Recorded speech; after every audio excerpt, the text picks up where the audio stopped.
हरे कृष्णा कृष्ण कृष्ण हरे हरे, हरे राम राम। ये है अब ऑल अबाउट इनकारनेशन। इसमें अवतारों के नाम लिखे हुए हैं, आप लोग उसे स्लाइड बाय स्लाइड करके देख सकते हैं। वेल, मैंने बताया था अलग अलग अवतार होते हैं, है ना। भगवान के एक नहीं अनेक अनेक अवतार हैं। और लेकिन जो पूर्ण पुरुषोत्तम भगवान है, एते चांस कला पुंसः कृष्णस्तु भगवान स्वयं इंद्रारि व्याकुलम लोकम मृडयन्ति युगे युगे। जो पूर्ण पुरुषोत्तम भगवान है, the real supreme personality of God is Krishna himself. हाँ, वो अपनी इच्छा अनुसार कभी भी आ सकते हैं। लाइक बहुत सारे लोगों का ये मानना होता है कि चूंकि राम जी पहले आए या फिर कृष्ण बाद में आए तो क्या होगा, जो सुपेरिटिव अंतर तत्व के दृष्टि से किसी में भी नहीं है। लेकिन जो रियल जेन्युइन, जो अपने वास्तविक स्वरूप में बताया जाता है, कौन है? पूर्ण पुरुषोत्तम भगवान श्री कृष्ण है। और वो अपनी इच्छा से कभी भी आ सकते हैं, बाद में, पहले, सबसे लास्ट में, सबसे पहले। It depends on him. स्वराट है भगवान, स्वराट है, स्वतंत्र है ना। फिर हमने देखा उनके पुरुष अवतार, गुण अवतार, लीला अवतार, मनवंतर अवतार, युग अवतार और सत्यावेश अवतार। और मोस्टली हमने पिछले क्लास में लीला अवतार, मनवंतर अवतार, गुण अवतार के बारे में पढ़ा था। पुरुष अवतार के बारे में थोड़ी चीजें बताई थी, किस प्रकार से कर्णोदक्षाय विष्णु, महाविष्णु, फिर गर्भोदक्षाय विष्णु, फिर क्षीरोदक्षाय विष्णु, इन सब के बारे में मैंने थोड़ा बहुत एक्सप्लेन किया था, है ना। और सत्यावेश अवतार में भगवान की शक्ति का आवेश होता है। तो इस चैप्टर में मोस्टली जो है लीला अवतार, मनवंतर अवतार, युग अवतार और सत्यावेश अवतार के बारे में भी बताया गया है। तो हमने बस एक ओवरव्यू काइंड ऑफ मैं दे रहा हूं, ताकि आपको एक रफली दिमाग में रहे कि भगवान के कौन कौन से अवतार हैं, जो हम जानते थे वो, और जो हम नहीं जानते थे वो भी, जो हमने पहले नहीं सुन रखा था उनके बारे में भी इस चैप्टर में स्पेशली वर्णन आता है। तो वराह अवतार के बारे में हमने देखा, सुयज्ञ, है ना, रुचि और उक्ति के पुत्र के रूप में, भगवान कपिल के रूप में, भगवान दत्तात्रेय के रूप में, चार कुमार सनक, सनातन, सनंदन और सनत कुमार, ये भगवान के चार बाल रूप, एक प्रकार से चार कुमार के रूप में अवतार हुआ। फिर नर नारायण के रूप में हमने अवतार देखा। फिर भगवान कृष्ण गर्भ, जब ध्रुव महाराज तपस्या कर रहे थे, तपस्या करने के बाद भगवान जब प्रसन्न होकर के उनके सामने प्रकट हुए तो उनका नाम पड़ा क्या? प्रश्नि गर्भ। राजा पृथु, जब पृथ्वी माता बिल्कुल परेशान थी, धर्म अधर्म बढ़ रहा था, वो चाह रही थी कोई व्यक्ति आयो धर्म की स्थापना करे, और स्पेशली राजा जो उनके पिता थे, है ना, उनको एक प्रकार से मुक्त करने के लिए, राजा वेन, तो उनके पाप से मुक्त करने के लिए भगवान पृथु के रूप में प्रकट हुए। उसके बाद भगवान ऋषभ देव, जिन्होंने तपस्या का जड़ योग के बारे में बताया, अपने पुत्रों को, 100 पुत्रों को भी ज्ञान दिया और जड़ योग की शिक्षा दी। भगवान हयग्रीव, जो वेदों को लेकर के प्रकट हुए। मत्स्य अवतार में भगवान ने मनवंतर के अंत में रक्षा करी, है ना, पूरे वेदों की, और जो भी प्रजाति थी जिसको कि आगे के मनवंतर में ट्रांसफर करना था, उनको एक प्रकार से देखिए, है ना, इस फोटो में दिया हुआ भगवान कितना सुंदर मछली के रूप में समुद्र में प्रलय के समय क्या कर रहे हैं? विहार कर रहे हैं। और एक नौका है जिसपे क्या कर रहे हैं? सभी को उन्होंने क्या दिया है? आश्रय दिया है। भगवान कुर्म कश्यप अवतार, कछुए के रूप में जब असुर और देव के बीच संग्राम हुआ, देवासुर संग्राम हुआ, तो भगवान किस रूप में प्रकट हुए? कक्षप रूप में, कछुए के रूप में उन्होंने, और उनके ऊपर, उनके पीठ के ऊपर क्या रखा गया? मंदराचल पर्वत रख करके क्या किया गया? मथनी की गई। भगवान नरसिंह भगवान, है ना। तव कर कमल बरे नखम अद्भुत श्रृंगम दलिता हिरण्य कशिपु तनु भृंगम केशव धृता नरहरि रूप जय जगदीश हरे, जय जगदीश हरे, जय जगदीश हरे। तो अपने भक्त प्रहलाद की रक्षा के लिए, जो अपने पिता से एक प्रकार से, हर प्रकार से उनको कष्ट पीड़ा मिल रही थी। एक पिता जब अपने पुत्र को मारने पर आतुर हो जाए तो उस पुत्र के पास क्या ही संरक्षण, क्या ही आश्रय बचता है। लेकिन प्रहलाद महाराज वाज वेरी क्लेवर, बहुत समझदार थे। उन्होंने पूर्ण पुरुषोत्तम भगवान का आश्रय लिया और भगवान उन्हें प्रकट होकर के बचाए। फिर भगवान हरि गजेंद्र मुक्त लीला में जब देखते हैं, क्या जो गज है, गजेंद्र है, वो भगवान को क्या पुष्प, कमल पुष्प अर्पित करता है। और भगवान तीव्र गति से अपने वाहन गरुड़ पर बैठ करके आते हैं और क्या करते हैं? उसकी रक्षा करते हैं। वामन देव के रूप में उन्होंने क्या किया? बलि महाराज से 3 पग भूमि मांगी और 3 पग भूमि में उन्होंने संपूर्ण संसार को माप लिया। और अंत में अपना अंतिम पैर जो है बलि महाराज के सर पे रखा।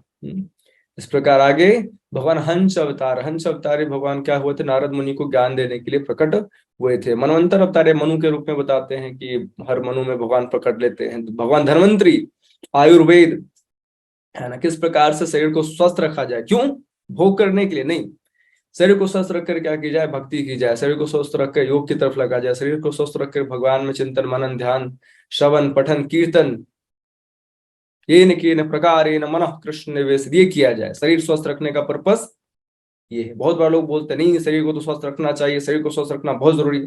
हम कहाँ बोले शरीर को स्वस्थ रखना जरूरी नहीं है, लेकिन पर्पस नहीं भूल जाना चाहिए।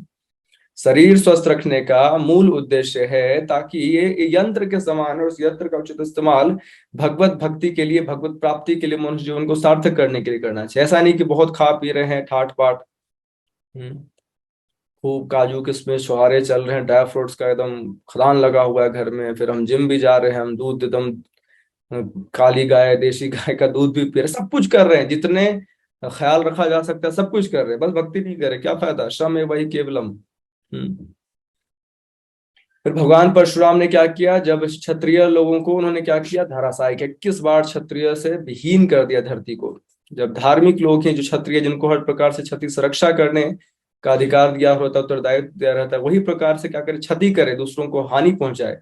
तो भगवान परशुराम में प्रकट लेकर के उन्होंने क्या किया, 21 बार क्षत्रियों से विहीन कर दिया धरती को। उसके बाद हमारे मर्यादा पुरुषोत्तम भगवान श्री रामचंद्र जी की जय।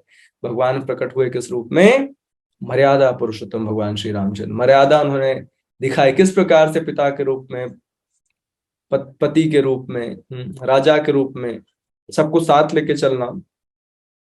वेल हम उंगली तो सबको उठा देते, भगवान को उठा देते, लेकिन आसान नहीं होता जब उस आप बड़े पद पर हों और सबको साथ लेकर चलना हो। तो भगवान ने अपने आचरण से दिखाया है किस प्रकार से हमें मर्यादित जीवन जीना चाहिए, किस प्रकार हमें धर्म का पालन करना चाहिए। उसके बाद स्वयं आए पूर्ण पुरुषोत्तम भगवान श्री कृष्ण। देखिए बहुत बार द्वापर युग के अंत में कृष्ण अपने डायरेक्ट एक्सपेंशन को भी भेजते हैं, मतलब खुद नहीं आते हैं, कभी कभी अपने विस्तार को भेजते हैं। लेकिन परम सौभाग्य का विषय ये है, इस मनवंतर के इस जो द्वापर युग में भगवान आए, उस समय उन्होंने अपना स्वतः नहीं भेजा, मतलब डायरेक्ट एक्सपेंशन नहीं भेजा, स्वयं आए, मतलब अवतार नहीं, स्वयं जो कृष्ण अवतारी है वो इस द्वापर युग में प्रकट हुए थे। तो हमारा सौभाग्य हमारे से कलयुग के जीवात्माओं का कि हम ऐसे एक प्रकार से चतुर्युग में हैं, जिस युग में, जिस द्वापर युग में स्वयं पूर्ण पुरुषोत्तम भगवान श्री कृष्ण स्वयं आए हैं विदाउट एनी एक्सपेंशन और अवतार।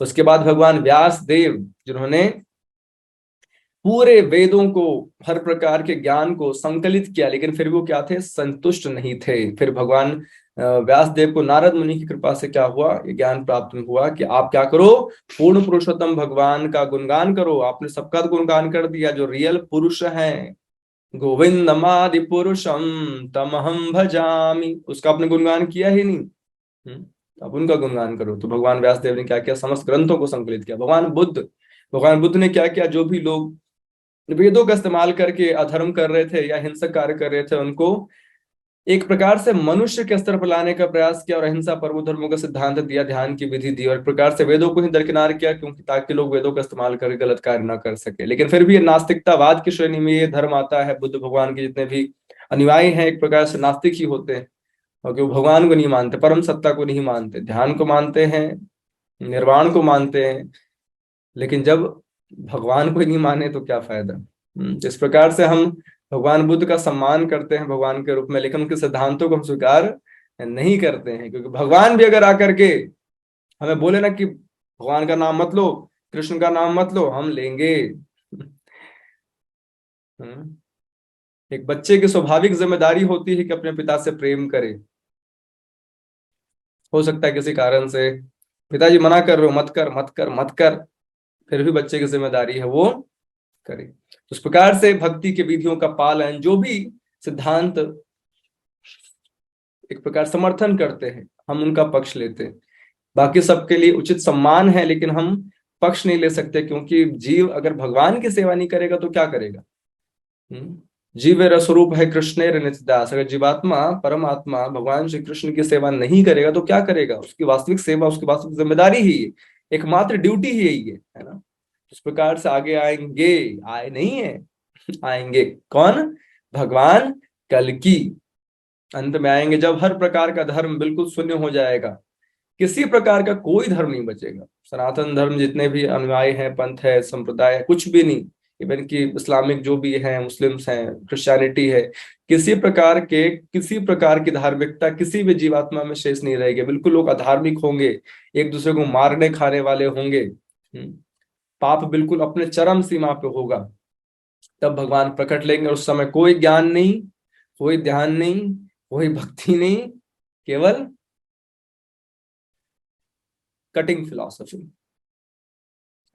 इस प्रकार से भगवान अनेकानेक समय पर अलग अलग रूप में प्रकट होते हैं। गुण अवतार है ब्रह्मा जी, जैसे गर्भोदक्षाय विष्णु जो हैं खुद को ब्रह्मा जी के रूप में उत्पत्ति के समय से जो मतलब एक प्रकार से एक्सपैंड करते हैं, पालन के लिए विष्णु जी के रूप में और संहार के लिए भगवान शिव के रूप में। इस प्रकार से गुण अवतार हुए। तो ये सारे एक प्रकार से अवतारों का लिस्ट है जो श्रीमद् भागवतम द्वितीय स्कंद और अध्याय 6 में वर्णित है, जिसमें ब्रह्मा जी क्या कर रहे हैं, नारद मुनि को भगवान के अनेकानेक अवतारों का वर्णन दे रहे हैं। तो इस प्रकार से ये जो पीपीटी है आप अपने पास रख सकते हैं। मैंने ग्रुप में फॉरवर्ड भी किया है, ताकि समहाउ अदर कभी स्मरण करने की इच्छा हुई या फिर किसी प्रकार का डाउट हुआ तो आप देख सकते हैं कि भगवान कितनी बार आते हैं, बार बार आते हैं और समझाते हैं।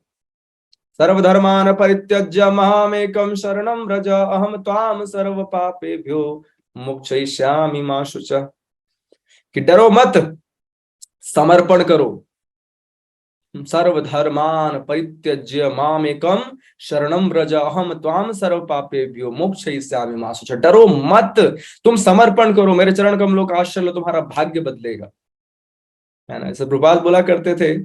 स्वाभाविक है हमारे जीवन में मोस्टली चीजें फिक्स होती हैं, जन्म लेना, मरना, कैसे परिवार में हम पलेंगे बढ़ेंगे, कैसी शादी होगी, बाल बच्चे कैसे होंगे, लगभग चीजें ऑलमोस्ट फिक्स्ड होती हैं। इवन एस्ट्रोलॉजी से आप देखेंगे बहुत सारी चीजें लगभग पता चल जाता है ना। लेकिन गुड थिंग इज, जो व्यक्ति भजन करेगा, जो व्यक्ति भक्ति करेगा, जो व्यक्ति भगवान के चरण कमलों का आश्रय लेगा और उन पर निर्भर होगा, तो उसके रास्ते खुल जाते हैं। Astrology is unlimited but it's limitation is Krishna's interference. जब भगवान हस्तक्षेप करने लगे ना, that is the limitation of astrology. उसके बाद एस्ट्रोलॉजी को भी पता नहीं चलता क्या है क्या नहीं। भगवान स्वतंत्र है, सुराट। अगर किसी को निकालना चाहे, कौन रोकेगा? कौन ग्रह, कौन नक्षत्र?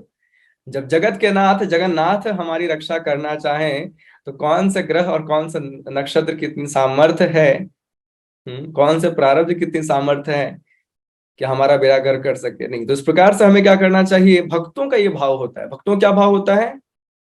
ज्यादा जंजालों में नहीं फंसना। अगर फंसना ही है तो भगवान कृष्ण के लीलाओं में फंसना है, भगवान के नामों में फंस जाना है, भगवान के धाम में फंस जाना है, भगवान के सेवा में फंस जाना है। ये भक्तों का भाव होता है। कहने के लिए तो बातें बहुत सारी हैं, वेद 4 है, पुराण 18 है, बहुत सारे विधियां हैं। मतलब अगर कोई व्यक्ति बिना प्रमाणिक गुरु का आश्रय लिए हुए केवल खुद से भी ग्रंथ पढ़े ना, वो व्यक्ति कंफ्यूज हो जाएगा करना क्या है ना। जैसे अभी भी इस कलयुग में बहुत सारे लोग कंफ्यूज हैं, कुछ ध्यान लगा रहे हैं, कोई कुछ कर रहे हैं, कोई कुछ कर रहे हैं, जबकि साफ साफ ग्रंथ बता रहे हैं हरेर नाम हरेर नाम हरेर नाम है व केवलम केवलम कलो नास्तेव नास्तेव गतिरन्यथा। इस कलयुग में हरिनाम के अलावा और कोई साधन नहीं है, कोई काम नहीं आएगा, कुछ काम नहीं आएगा। It's like using 2G in spite of using 5G। जैसे कि आपके पास इंटरनेट की फैसिलिटी है 5G की, और इस समय ऐसा आपको सुविधा मिल रहा है, लेकिन हम क्या कर रहे हैं? 2G वाला स्लो प्रोसेस इस्तेमाल कर रहे हैं। It's so boring. और कोई भी समझदार व्यक्ति 5G की जगह 2G इस्तेमाल नहीं करेगा। उसी प्रकार से जो युग ही संकीर्तन का है, जो युग ही हरिनाम का है, भगवान स्वयं महाप्रभु नित्यानंद प्रभु के रूप में प्रकट होकर के कृष्ण बलराम क्या कर रहे हैं? युग धर्म को स्थापित कर रहे हैं। अगर हम उनकी बात को नहीं मानेंगे और अपनी बुद्धि लगाएंगे, प्रकार से अपने पैरों पर कुल्हाड़ी मारने जैसा है ना। तो समझदार व्यक्ति क्या करेगा? अपने पैरों पर कुल्हाड़ी नहीं मारेगा, अपने पैरों पर बुलडोजर नहीं चढ़ाएगा। वो क्या करेगा? जो महाप्रभु बोल रहे हैं कृष्ण का नाम, हरे कृष्ण कृष्ण कृष्ण हरे हरे हरे राम राम राम हरे हरे इति षोडशकम नाम नाम कली कलमशनाशनम नतो परतरोपायो सर्व वेदेषु दृश्यते। इस प्रकार से इस महामंत्र का आश्रय लेगा। नाम और नामी में भेद नहीं। नाम भगवान के नाम, भगवान के रूप, भगवान के गुण, भगवान के धाम, भगवान की लीला, हर चीज दिव्य धरातल पर है। तो अभी स्पेशली हमारे लिए सबसे आसानी से सुलभ है क्या? नाम। कहीं भी कभी भी, नियमेन काल, कहीं भी कभी भी किसी अवस्था में क्या कर सकते हैं? भगवान के पवित्र नाम का जप कर सकते हैं। तो परम सौभाग्य का विषय है। लेकिन बहुत बार क्या होता है, हम नाम को हल्के में ले लेते। इसलिए मैं बोलता हूं अनंत कोटि ब्रह्मांड को आप हल्के में ले लीजिए, लेकिन हमें कृष्ण नाम को हल्के में नहीं लेना चाहिए, क्योंकि ही इज सिंपली कृष्ण। कोई भेद ही नहीं है।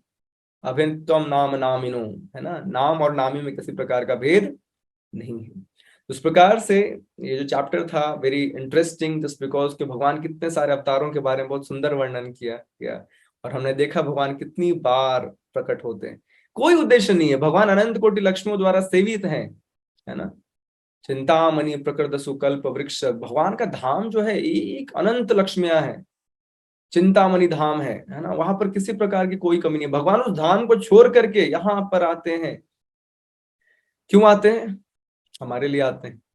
लेकिन हम देखिए इतने मूर्ख हैं कि भगवान का आश्रय न लेकर के अपने तथाकथित भौतिक भोग इच्छाओं के लिए कहाँ कहाँ नहीं भटकते रहते हैं, क्या क्या नहीं करते रहते हैं।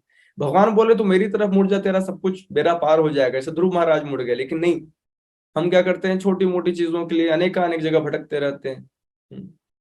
कभी कभी देख करके मुझे सच में ताज्जुब होता है, जो व्यक्ति सनातन धर्म में जन्म लिया हो उसको बस सच में कहीं और भटकने की आवश्यकता नहीं होती। बहुत बार लोग पता नहीं मजार तो पता नहीं कहाँ कहाँ जाते रहते हैं। देखकर तरस आता है कि जिस जो धर्म इतना विस्तृत है, इतना गहरा है, अगर कोई ज्ञान अर्जन पे करने पर आ जाए तो ग्रंथों को कोई कमी ही नहीं है।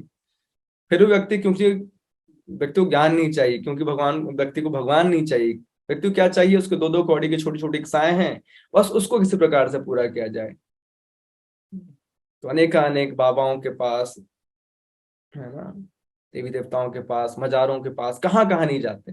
कभी भी शुद्ध इच्छा नहीं कि मेरा ये जीवन, मनुष्य जीवन केवल भगवत प्राप्ति के लिए मिला है, मैं उसे ही, उसके लिए अपना लाइफ डेडिकेट करूंगा। जीवन मरण जो भी है, मानस देह गेह जे किछु मोर, अर्पिलु तु आपदे नंद किशोर। जो भी है मेरे पास, सब कुछ भगवान आपका है। मेरे मेरे को आप रक्षण करो, मेरे को मारो, है ना। शिक्षाष्टकम का अंतिम श्लोक है वो। महाप्रभु प्रार्थना करते, चाहे आप मुझे दर्शन दीजिए या फिर दर्शन न देकर मुझे आहत कीजिए, आप कुछ भी क्यों ना करें, आप सब कुछ करने के लिए स्वतंत्र हैं, क्योंकि आप मेरे एक एक एक एकमात्र आराध्य प्राणनाथ हैं। ये होती भक्ति। सुख दो, दुख दो। इवन की महारानी कुंती तो दुख की इच्छा करती है, हम तो दुख से परेशान हो जाते हैं, हताश निराश हो जाते हैं, भगवान से श्रद्धा उठ जाती है हमारी। कुंती महारानी क्या बोल रही है? और दुख आए, और दुख आए।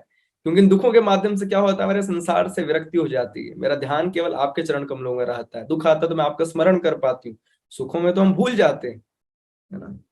देखिए विडंबना है, बहुत बार हम संसार से बहुत तरह की आसक्तियां रखते हैं, है ना। लेकिन इस बात को हमेशा याद रखिएगा, अगर हमारी आसक्तियां किसी प्रकार से कट रही है ना इस संसार से, तो भगवान की विशेष कृपा है।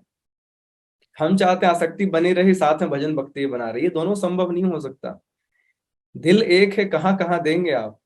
या तो कृष्ण का स्मरण होगा या फिर जिसको हमने दे रखा उसका स्मरण होगा। तो भगवान की विशेष कृपा होती है कि किसी प्रकार से हमारा विषय वस्तु परिस्थिति से क्या होता है, आसक्ति घटने लगता है। भगवान ऐसी परिस्थितियां क्रिएट करेंगे ना कि जो व्यक्ति आपके लिए बहुत प्रिय है, हो सकता है आप उसके लिए बात भी करना पसंद ना करो, तो समझना विशेष कृपा है। लेकिन ये केवल एक भक्त समझ सकता है कि उसको पता है कि भगवान हस्तक्षेप कर रहे हैं, भगवान मेरे जीवन में रुचि ले रहे हैं। अदरवाइज सबके जीवन में रुचि नहीं लेते। बहुत सारे ऐसे भी है जिनकी आसक्तियां बढ़ रही है, बढ़ रही है, बढ़ रही है, संसार से लगाव बढ़ रहा है, भोग की इच्छाएं बढ़ रही हैं। लेकिन किसी प्रकार अगर भगवान हमारे प्लान्स पर पानी फेर दें, है ना। कहते हैं हमारी इच्छाएं बहुत मायने रखती है, भगवान हर एक इच्छा को देखते हैं। पता है, मैं भगवान से जब जाता हूँ भगवान के दर्शन के लिए, क्योंकि मन है, संस्कार है, बहुत सारी इच्छाएं पुरानी है, तो बुलबुले की भांति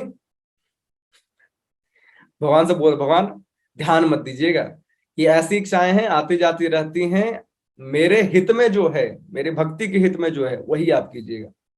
ये मन बहुत सारी इच्छाएं करता है, फिर बाद में फंसाता भी है, बाद में पछताता भी है।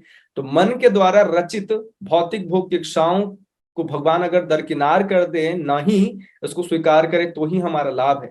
भगवान से प्रार्थना करना चाहिए, भगवान मैं तो अनेक इच्छाओं कामनाओं वासनाओं से फंसा हुआ, जन्म जन्मांतर के बहुत सारे संस्कार मेरे हृदय में, बहुत सारी इच्छाएं आती रहती हैं जाती रहती हैं। गुणों के आधार पर अनेक इच्छाएं आती, सत्वगुण में अनेक इच्छा, रजोगुण में अनेक इच्छा, तमोगुण में अलग प्रकार की इच्छा। लेकिन भगवान आप मेरे लिए वही कीजिए जो मेरी भक्ति से बची रहे, जिससे मेरी भक्ति मेरा एक प्रकार से प्रगति हो, जिससे मेरा जो राग है आपके प्रति बढ़े, मेरा लगाव आपके प्रति बढ़े। क्योंकि छूटना सबने है, केवल आप है जो रह जाएंगे। चाहे हम आसक्ति हमारी बढ़े समय के साथ, घटे समय के साथ, हमें और चाहने वाले लोग मिले या ना मिले, अंत एट द एंड कोई नहीं रह जाना, किसी नहीं रह जाना हमारे साथ। रहेंगे तो केवल पूर्ण पुरुषोत्तम भगवान श्री कृष्ण। हृदय से अर्जुन तिष्ठति, हृदय में भी है और बाहर भगवान धाम में भी है, और भगवान हमारी रक्षा करते हैं अगर हम भगवान का आश्रय लेते हैं। तो इस प्रकार से वो चैप्टर बहुत ही सुंदर था, एंड स्पेशली भगवान की लीलाओं का हमेशा श्रवण करते रहना चाहिए, ताकि क्या हो, मन हमेशा भगवान की लीलाओं में लगा रहे। जनरली क्या होता है, हम इधर उधर की बातों में ज्यादा लग जाते हैं और भगवान के लीलाओं पर हमारा ध्यान नहीं जाता है ना। So this is the way how we can meditate on Krishna's pastimes. अलग अलग लीलाओं पर हम क्या कर सकते हैं, भगवान की लीलाओं पर ध्यान एकत्रित कर सकते हैं। ये चैप्टर है चैप्टर नंबर 8। राजा परीक्षित द्वारा पूछे गए प्रश्न। राजा परीक्षित द्वारा पूछे गए प्रश्न। अब इस चैप्टर में क्या है, ब्रह्मा जी जैसे नारद मुनि को उन्होंने बहुत सारी चीजें बताई, तो उसके बाद परीक्षित महाराज क्या कर रहे हैं, सुखदेव गोस्वामी से बहुत सारे प्रश्न और भी पूछ रहा हूँ। एक्चुअली इसी के अगले चैप्टर है, जिसमें कि हमने स्टार्टिंग में पढ़ा था कंटेंट ऑफ श्रीमद् भागवतम, पढ़ा था, याद है? अत्र सर्गो विसर्गश्च, ऐसे करके पूरा श्लोक था इसमें, सर्ग विसर्ग, बहुत सारी बातें थी, किस प्रकार से भगवान क्रिएशन करते हैं, भगवान किस प्रकार से जीवात्माओं को प्रकट करते हैं, कितने सारे प्रकार के कर्म होते हैं, सारे प्रश्न।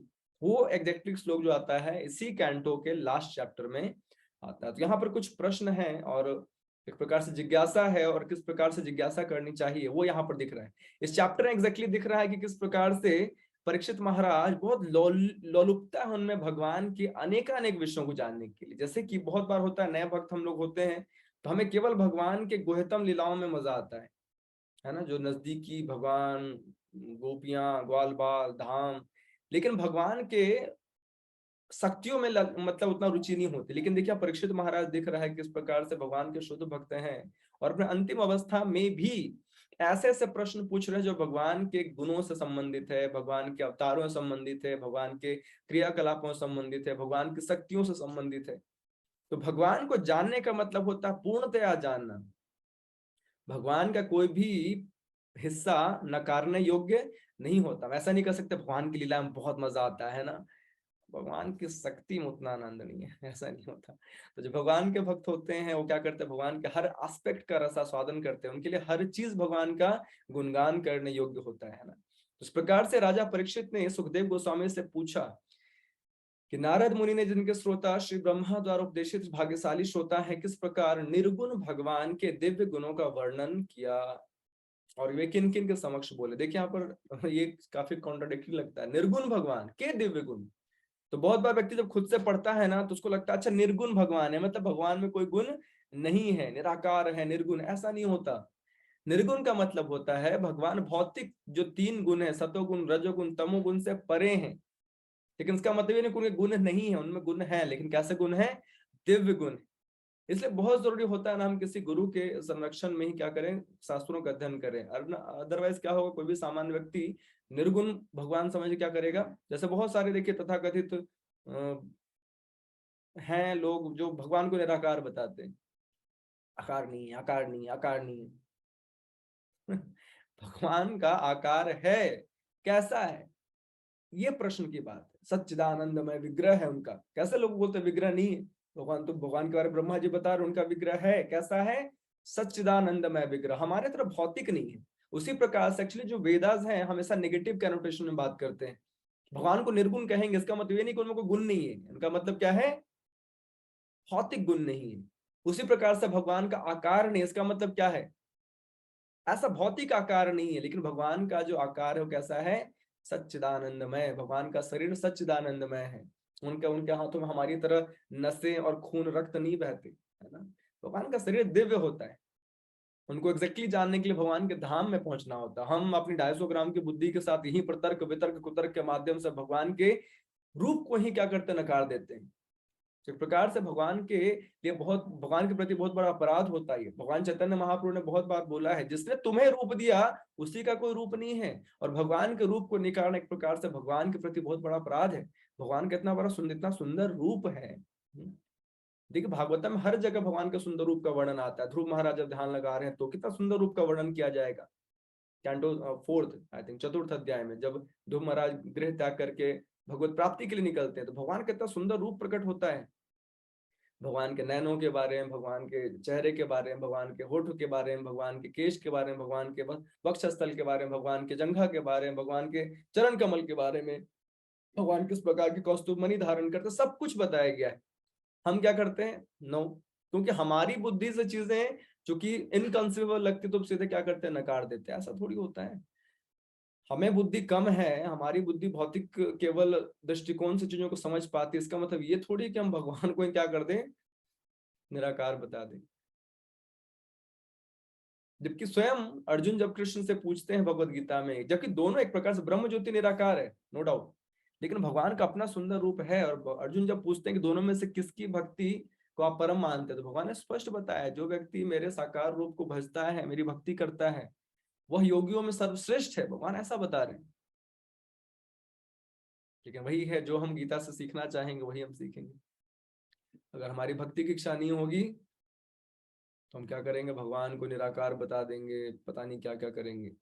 सो के बाई कृष्णास मर्सी हम बहुत सौभाग्यशाली हैं कि हमें इस प्रकार का एक प्रकार से दिग्भ्रमित करने वाला ज्ञान नहीं मिल रहा है ना। भगवान का साकार रूप है, उससे निकलने वाली ब्रह्म ज्योति क्या है, वो निराकार है। जैसे कि एक लाइट बल्ब होता है, बल्ब का एक आकार होता है, उससे निकलने वाले रेज का कोई भले ही आकार नहीं होता, बिल्कुल विस्तृत होता है, लेकिन जो बल्ब है उसका तो आकार है ना।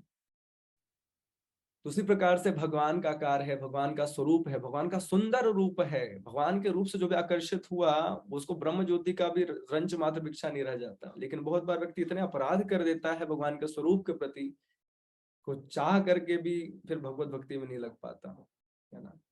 उस प्रकार से इस चैप्टर में देखते हैं कि महाराज परीक्षित क्या बहुत सारी इच्छाएं कर रहे हैं, बहुत सारे प्रश्न पूछ रहे हैं, बोल रहे मेरे केवल 7 दिन शेष हैं, आप कृपा करके ये चीजें बताइए, है ना।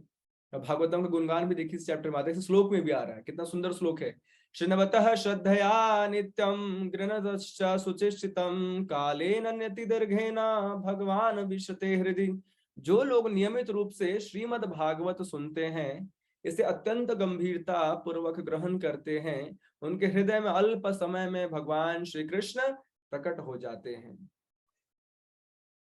परमात्मा के रूप में हृदय में भगवान हर किसी के हृदय में, लेकिन देखो ना कितना संबंध है, हम सबका कितना ही भगवान से संबंध है, भगवान की कितनी स्मृति रख पाते हैं। भगवान को तो हम मोस्टली भूले रहते हैं। अगर आप 24 घंटे में देखेंगे, जैसे बहुत बार लोग बोलते हैं आप लोगों ने 16 माला का नियम क्यों रख दिया है, ऐसा भगवान ने कहाँ बोला, अरे एक ही माला करिए, बहुत मन से करिए। भगवान के तो शर्त और भी ज्यादा है। भगवान तो 24 घंटे की बात बोलते हैं, नित्यम मन मना मद भक्तो मद्याजी माम नमस्कुरु। मन लगाने की बात की जा रही है, नित्यम की बात की जा रही है, ऑलवेज 24 आवर, है ना। अनन्यास चिंतयन्तो माम ये जना पर्योपास्ते, अनन्य चिंतन। अरे हम तो केवल 16 माला की हमने बात करी, मिनिमम बात करी है। वास्तविकता तो यह है कि हमें अपना भजन धीरे धीरे 16 माला से 64 माला 128 माला, प्रपात एग्जाम्पल दिया करते थे। वृंदावन में 16 माला को तो कोई हल्के में, हर कोई हल्के में लेगा। वृंदावन में तो लोग मिनिमम 64 माला करते हैं। भजन भूमि है ना वृंदावन, कोई घूमने की जगह नहीं है। ब्रजमंडल भजन भूमि है, वहां लोग भजन करने जाते हैं, भगवान के नाम में रुचि उत्पन्न करने जाते हैं। जैसा मैंने पहले बताया था, हमारी भक्ति बढ़ रही है या नहीं बढ़ रही है, इसके 3 लक्षण है। नामे रुचि, वैष्णव सेवा, जीवे दया। हरिनाम में हमारी रुचि बढ़ रही है या नहीं, वैष्णवों की हम सेवा करते हैं, भगवान के भक्तों की सेवा हम करते हैं या नहीं, और जीवों के प्रति दया रखते हैं या नहीं, उसको समहोदर भक्ति देने का प्रयास करते हैं या नहीं। ये 3 कार्य है जिससे पता चलता है कि हमारी भक्ति बढ़ रही है या नहीं।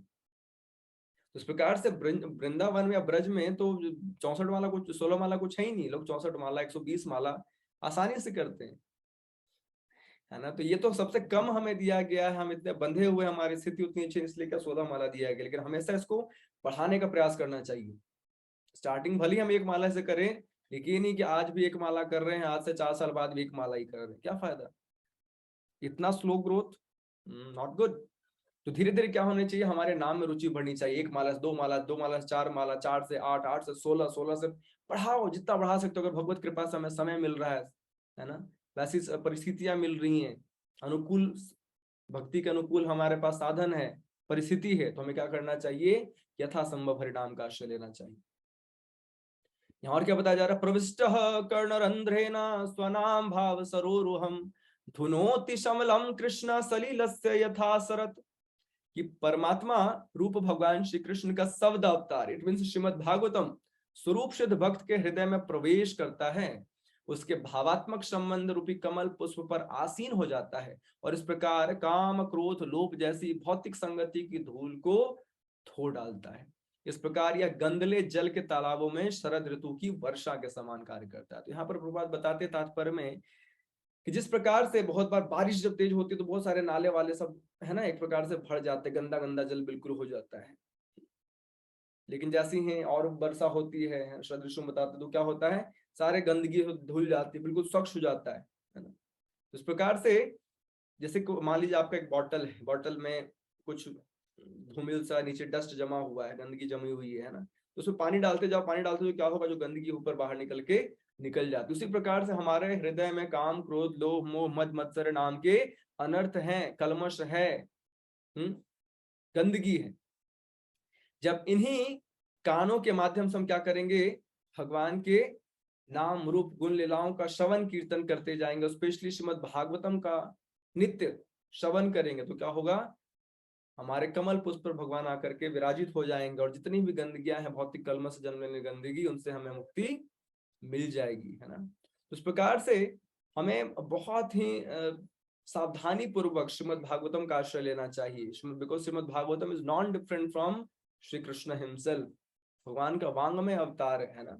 यहाँ बता रहे हैं प्रभुपाद की माया के चंगुल से मुक्ति के लिए सर्वोत्तम विधि यही है कि भगवत भक्ति के साथ ही नियमित रूप से श्रीमद् भागवत का ध्यान पूर्वक श्रवण किया जाए। देखिए प्रभुपाद बहुत बार इस चीज को स्थापित करते हैं कि जो साप्ताहिक होते हैं ना, जैसे अभी ट्रेंड बन गया बहुत ज्यादा, भागवत सप्ताह भागवत सप्ताह भागवत सप्ताह, बट ये बहुत ज्यादा अप्रिशिएबल नहीं है। यहाँ एक भौतिक कर्मी व्यक्ति है, उसको थोड़ा बहुत पुण्य सुकृति मिल जाएगा, लेकिन भक्तों को, किरण माता जी,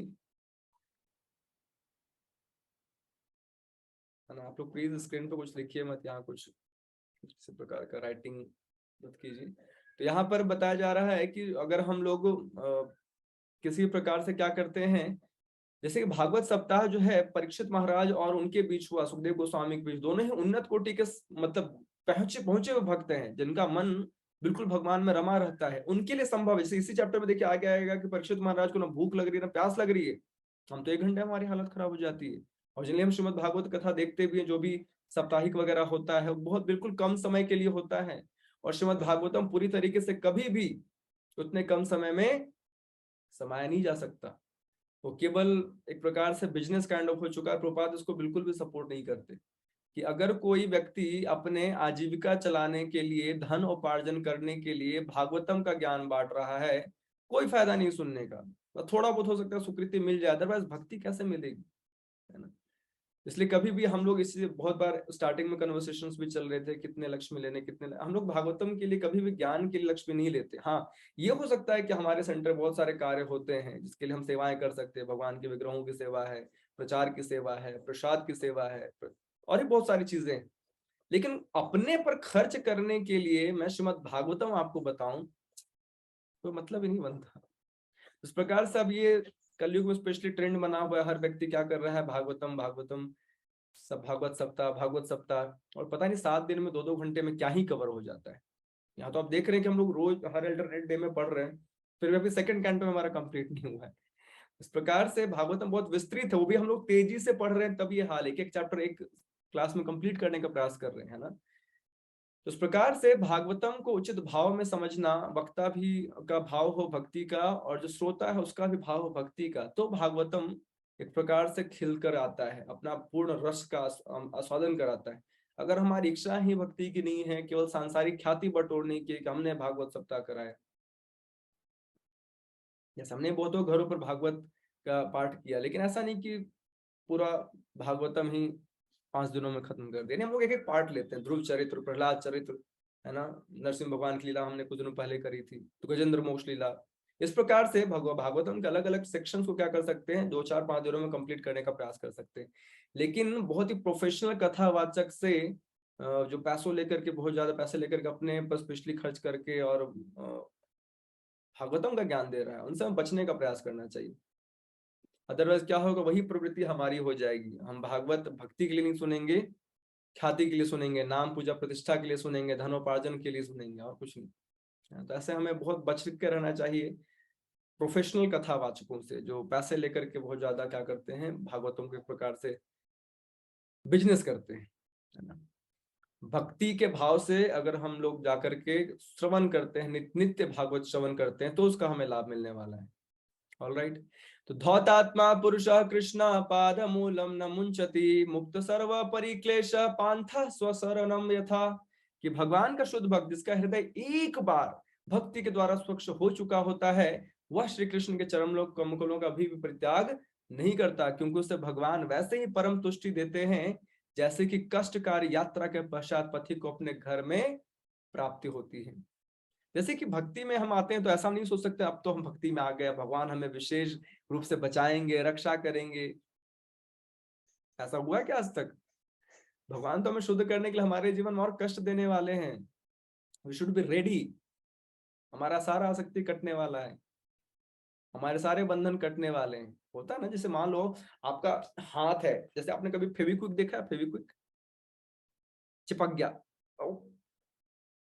दर्द देता है ना। उसी प्रकार से मान लो कोई कोल टार, जो टार होता है ना, रोड जिससे बनते हैं, अगर मान लो आपके हाथ में चिपक गया, आपको उखाड़ेगा तो दर्द नहीं देगा। उसी प्रकार से क्या है, हमारा भी ऑपरेशन पार्ट चल रहा है, हमारी जहां तक हम चिपके हुए पड़े हैं, इधर उधर फेविकोल फेविक्विक कोल टार सब कुछ हमने लगा रखा है। अब उसको निकालने का जब कार्य होता है तो हमें दर्द देता है, क्योंकि हमने चिपका रखा है, अपने हृदय में चिपका रखा है। तो भगवान क्या करते हैं, समस्त आसक्तियों को, समस्त बंधनों को, समस्त जंजालों को, समस्त प्रकार के हमारे एक प्रकार से अनर्थों को हटाने का कार्य करते हैं।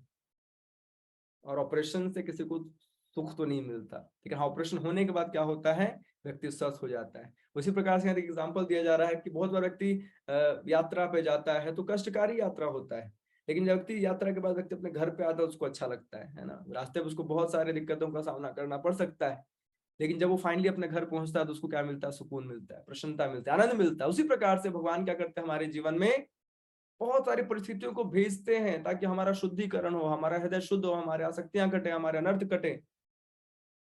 तो भगवान के धाम में जाकर करना क्या है, भगवान से प्रेम, भगवान से सेवा। अब ये हृदय जो भगवान से प्रेम नहीं करता, संसार से प्रेम करता है, वो धाम जाके क्या करेगा।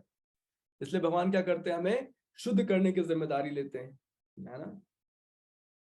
इस प्रकार से आगे और बताया जा रहा है। अब यहाँ पर कुछ कुछ प्रश्न पूछते हैं परीक्षित महाराज की, किस प्रकार से भौतिक देह जो है आत्मा से भिन्न है, और किस प्रकार से भगवान से विलग हो जाता है।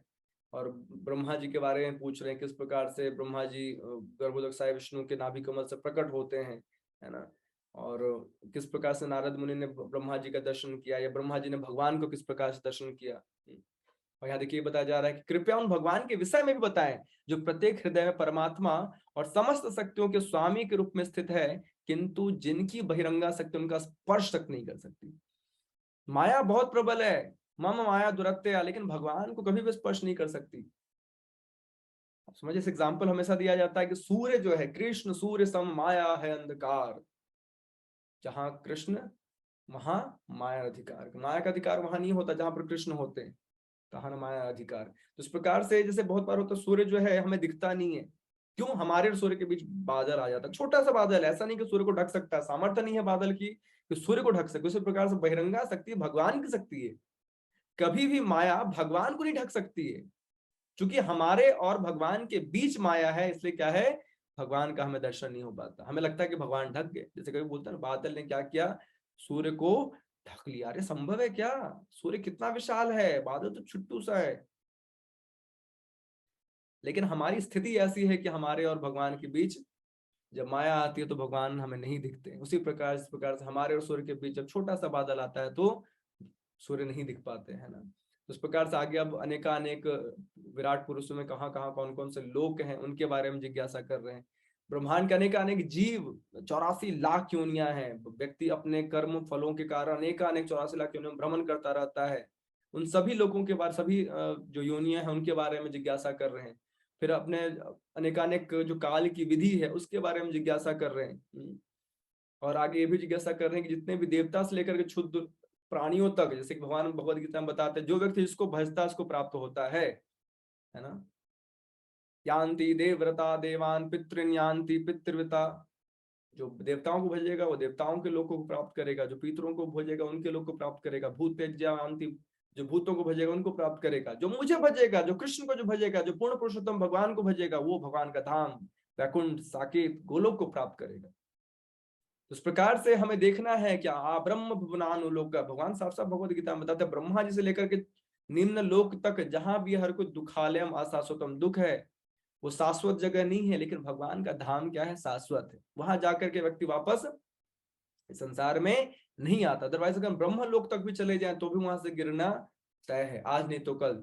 छिन्ने पुण्य मर्त लोक विशंति, जैसे ही पुण्य छिन्न होंगे हम दोबारा इस संसार में गिर जाएंगे। लेकिन जैसे ही हम भगवान के धाम को प्रेम भक्ति करके प्राप्त कर लेते हैं तो कभी हमारे संसार में गिरना नहीं होता है। फिर आगे यही बता रहे हैं कि गोलोकों, स्वर्ग की चारों दिशाओं, आकाश, ग्रहों, नक्षत्रों, पर्वतों, सबके बारे में क्या करो आप, उसकी सृष्टि कैसे, उत्पत्ति कैसे, सबके बारे में बताओ। चार जो वर्णाश्रम है, ब्राह्मण, क्षत्रिय, वैश्य, शूद्र, सबके क्या क्या कार्य हैं, किस प्रकार से लोग अपने अपने आश्रमों का पालन करके भी भगवत भक्ति करके अपने परम लाभ कर सकते हैं, है ना।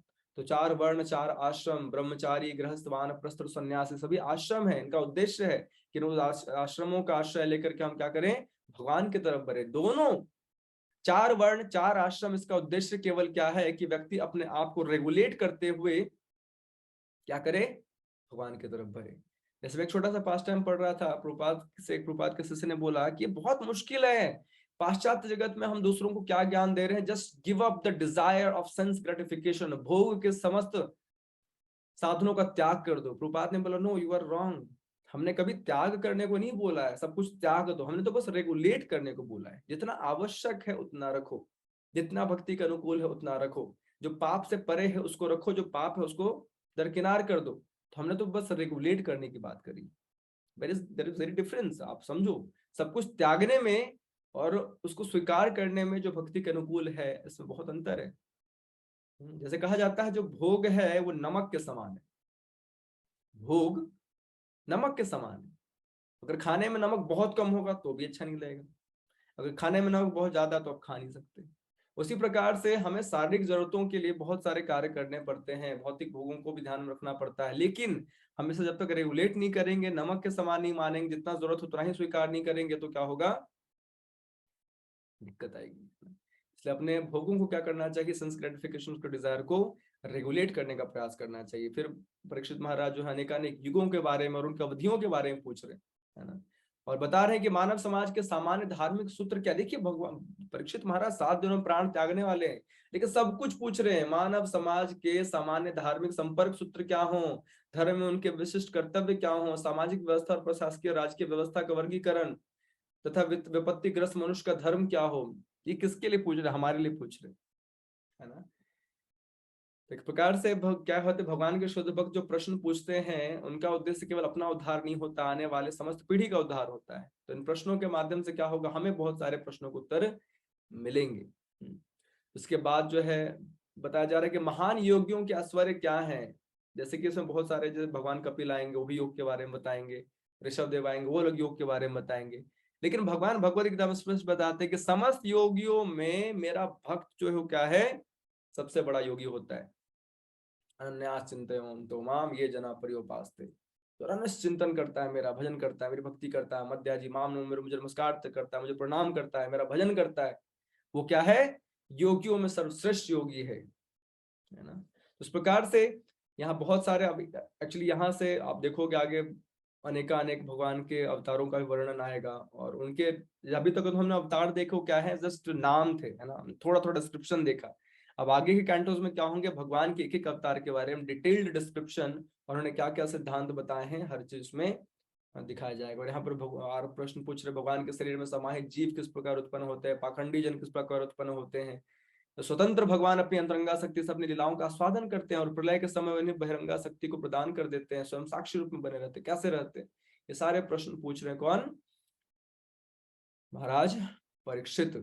हे महर्षि, आप बोल रहे हैं कि आप ब्रह्मा जी के तुल्य हैं। देखिए बहुत सारे, देखिए यहाँ पर नाम भी मेंशन है, मैंने पहले ही बताया था, बहुत सारे सिद्धांत हुए, दार्शनिक हुए, गौतम कनाल, जामिनी, कपिल, अष्टावक्र, इन सभी ने दर्शन प्रस्तुत किए। दर्शन मतलब अपने मेंटल स्पेकुलेशन से बहुत बड़े बड़े सिद्धांत दिए हैं। लेकिन याद रखिए, क्या कोई भी सिद्धांत जो मन स्थिति पर दिया गया है, अपने मन स्थिति से दिया गया, उससे कहीं ऊपर क्या होता है, वो दिव्य ज्ञान जो स्वयं भगवान से गुरु परंपरा द्वारा आता है। ब्रह्मा जी को भगवान ने ज्ञान दिया, ब्रह्मा जी से नारद मुनि ने ज्ञान लिया, नारद मुनि से वेद व्यास जी ने ज्ञान लिया, वेद व्यास सुखदेव को। तो इस प्रकार से गुरु से परंपरा से ज्ञान एज इट इज आता है, तो ये कहीं ज्यादा महत्व होता है, क्योंकि प्रमाणिक है, इसकी प्रामाणिकता है, इसके भगवान के हस्ताक्षर लगे हुए, भगवान इसके लिए राजी हैं, भगवान इसके लिए बिल्कुल बता रहे कि this is the philosophy, this is the right philosophy. तो इस प्रकार से हमें उस ज्ञान पर ज्यादा भरोसा रखना चाहिए जो गुरु शिष्य परंपरा से आता हो हम तक, अवरोह पंथ उसको बोलते हैं, है ना।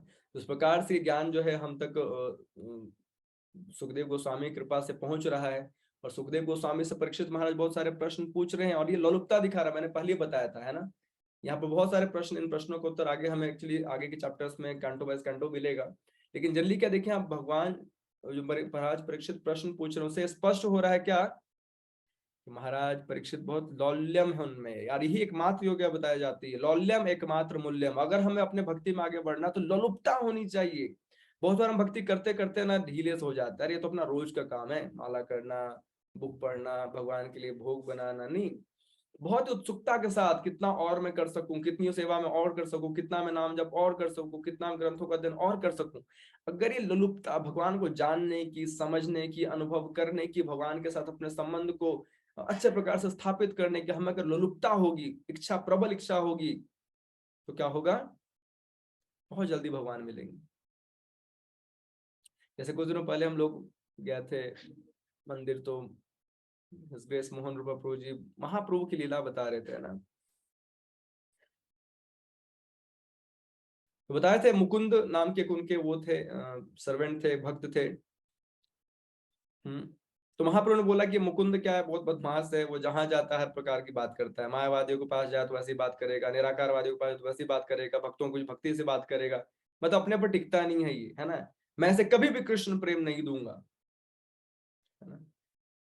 नहीं, ऐसा उन्होंने नहीं बोला एक्चुअली, उन्होंने क्या बोला, मैं 1 लाख वर्षों के बाद क्या दूंगा उसे, कृष्ण प्रेम दूंगा।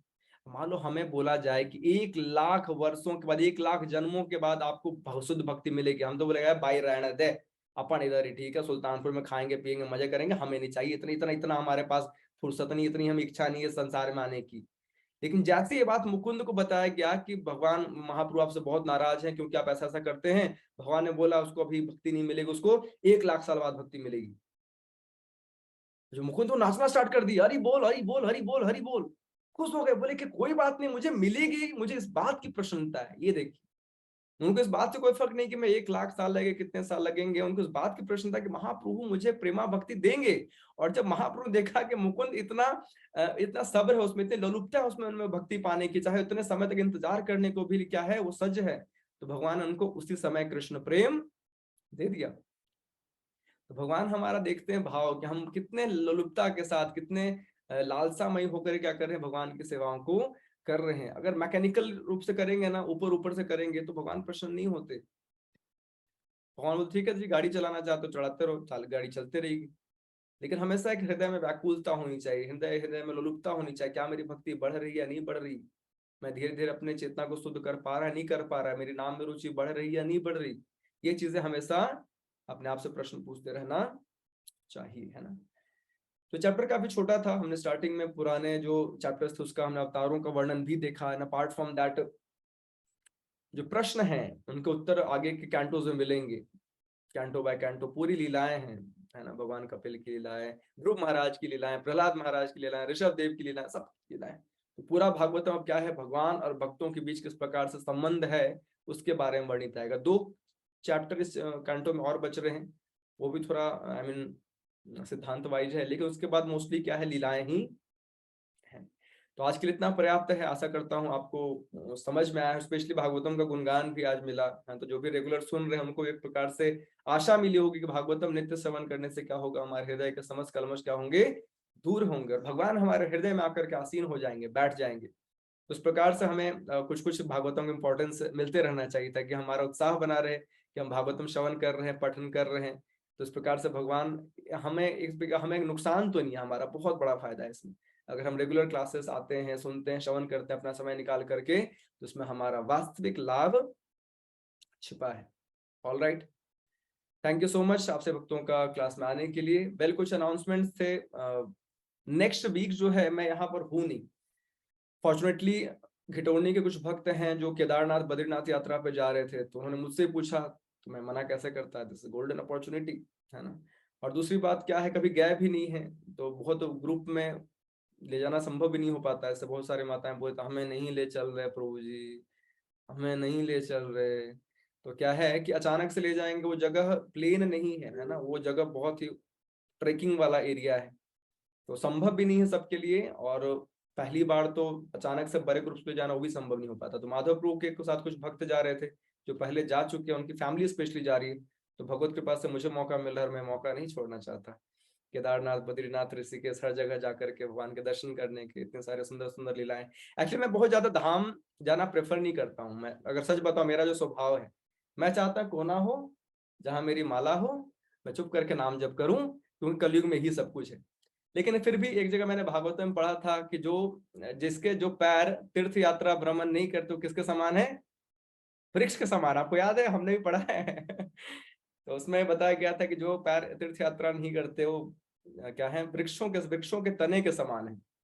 तो ठीक है, जब तक शरीर है या फिर जब तक सामर्थ्य है, क्या करना चाहिए था, संभव तीर्थ यात्राएं कर लेनी चाहिए। ऐसे भी एक समय के बाद तो शरीर ही साथ नहीं देगा कि कहीं जाया जा सके, है ना। तो जितना हो सके ऐसे जगह जहां भगवान प्रकट हुए, भगवान ने लीलाएं करी, भगवान ने कुछ दिव्य ज्ञान उपदेश दिए, भगवान का किसी प्रकार से प्रकाट्य हुआ, वो सभी जगह बहुत ही परम पावन, पतित पावन है। नो डाउट कलयुग में थोड़ा डिग्रेडेशन आ रहा है, चीजें थोड़ी बिजनेस और शो ऑफ काइंड ऑफ होता चला जा रहा है। धाम तीर्थ अपने वास्तविक रूप में नहीं दिखते।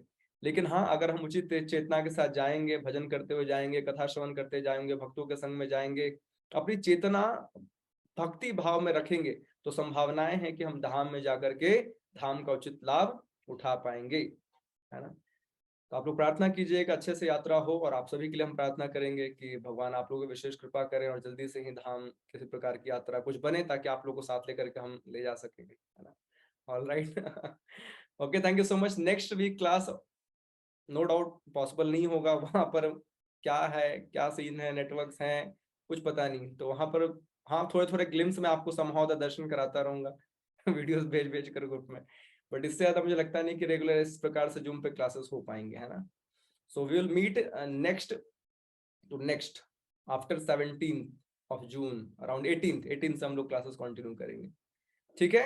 तो आपके लिए अच्छा मौका है, ऐसा नहीं कि आपकी छुट्टी, बच्चों छुट्टी, अब खेलेंगे, गर्मी की छुट्टी आ गई है, नहीं। अब आपको क्या करना है, इस समय का लाभ उठाना है। और जो भी भागवतम में हमने जो जो चैप्टर्स कवर किए हैं, 7 दिन आपको अच्छा मौका है, आप पढ़ सकते हैं, श्रवण कर सकते हैं। दोबारा लेक्चर मैं जाते तो सोच रहा हूँ यूट्यूब पे डालता भी जाऊँ, दोबारा सुनना चाहे सुन सकते हैं। और मोस्ट इम्पोर्टेंट, थोड़ा पढ़िए, रीडिंग की आदत डालिए। बहुत सारे लोगों को ना पढ़ने की आदत ही नहीं होती, ग्रंथ भी दे दो, घर पे पहुंचा भी दो, तो भी नहीं पढ़ते। तो इस प्रकार से हमें पढ़ने की आदत नहीं है, थोड़ा पढ़ने की आदत डालेंगे तो काफी अच्छा रहेगा, है ना। All right, thank you so much. ग्रंथराज श्रीमद् भागवतम की जय, जगत गुरु श्रील प्रभुपाद की जय, आपसे भक्तों की जय, निताय गौर प्रेमानंदे, हरि हरि बोल, हरे कृष्णा।